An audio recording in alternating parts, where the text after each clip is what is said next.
Hi there, this is Dal from Challengers Comics here to talk to you all about the week's new books for Wednesday, November 19th, 2025. This is the week that broke our new This Week section. We've been up against it for a few weeks. Certainly the release of Deadpool Batman a couple months ago was straining the system. But this week is the week that we just couldn't fit everything. Had to make some ugly compromises to layer some books on top of each other because there's just literally too many books, too many comic books, too many covers, too much stuff for our, what used to be more than sufficient 16 linear feet of new this week section. It's not enough anymore. That's where the industry's at. That's where the medium's at. And, embarrassment of riches, I guess we're going to call it, as we dive into this week's releases. As stated, this is the release of Batman Deadpool. We've got so many covers. The main story, Grant Morrison and Dan Mora reuniting Klaus companions. Backup stories by, as you can see from the credits down here, James Tynion IV, Joshua Williamson, Scott Snyder, Hayden Sherman, Tom Taylor, Bruno Redondo, Marco Tamaki, Amanda Connor, G. Willow Wilson, Dennis Cowan, Klaus Janson, and so many more. A whole bunch of stuff. And to go along with it, we've got our main cover by Dan Mora, a wraparound cover, that's the left and right, the back and front of the Dan Mora wraparound cover. Lee Bermejo, Mark Brooks, Jim Chung, Amanda Connor, Nick Dragotta, Jenny Frison, Andy Kubert, Jay Lee, Jim Lee, Alexander Lozano, Sean Gordon Murphy. This is 3 full shelves, people. Frank Whiteley, Bruno Redondo, my favorite cover.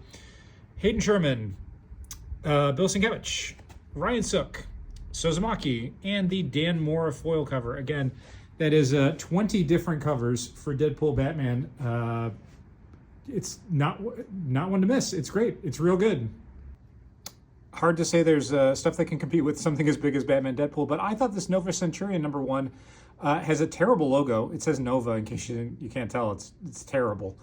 But it is it's by Jed MacKay, who's been writing Moon Knight forever, and I think this is really fun. It reinvents the Rich Rider Nova character, kind of makes him like Nova hero for hire. I thought this was super fun. Speaking of super fun, it's almost Thanksgiving, which means it's basically Christmas time, which means it's time for the Spider-Man Holiday Spectacular. This is written by Rainbow Rowell. It's a great done-in-one story, really sweet. If you're a Rainbow Rowell fan, don't miss it because while it doesn't necessarily further any of the plot lines from her books, if you're a She-Hulk fan specifically, you'll find a few little Easter eggs in there to enjoy. What makes this week additionally huge is not just all those comic books, but a whole bunch of great new trade paperbacks and graphic novels, starting with Absolute Martian Manhunter Volume 1. We get asked about when this is coming out basically every single day for at least the last 3 weeks. So I'm glad to say November 19th, it's on the shelves. Just come by it.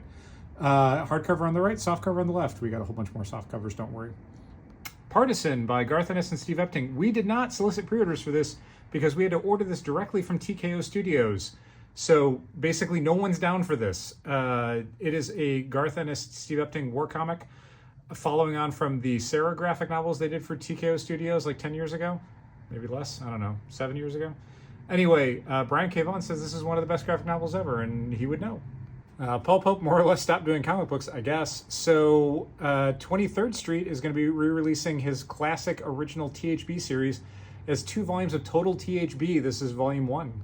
Kurt Pyer's Lost Fantasy in a graphic novel, finally. I think this book is fantastic. It is basically Something is Killing the Children if it was like high fantasy instead of horror. New DC Compact comic. This is We 3, the classic story by Grant Morrison and Frank Whiteley. I believe this is pulling from the deluxe edition, which means it has a ton of bonus material in the back, process pieces, that sort of stuff. So you get more than your $10 worth. A whole bunch of reprints this week. We got a new printing for Absolute Batman #2, new printing for Absolute Batman #3, new printing for Absolute Batman #8, new printing for Absolute Batman #9, a new printing for the Matt Fraction Jorge Jimenez Batman #2, and a new printing for Spider-Man Noir #1. Just about does it for the week. Again, so much stuff. Comic books and the medium and the publishers are making sure that we are ending 2025 right with some amazing comics in any format you can think of, in any genre you can think of, with as many covers as you can think of. This is a week not to be missed. We expect to see you. We hope to see you. Thanks so much for watching. Keep reading comics.